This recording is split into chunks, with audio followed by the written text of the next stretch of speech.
पृथ्वी तलावर मामांची सत्ता देती वचन आपुल्या भक्ता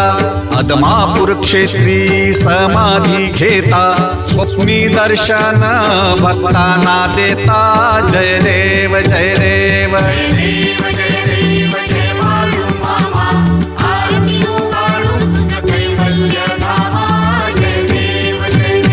जय देव जय देव जय बाळू मामा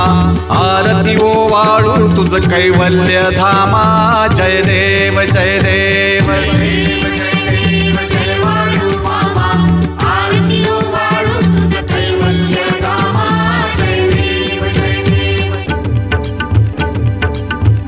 प्रांगण वगीन चरण डोळ्याने पाहिन रूप तुझे प्रेमे आणि आनंद तुझी भावे वाळीन म्हणे नमा त्वमेव माता च पिता त्वमेव बंधु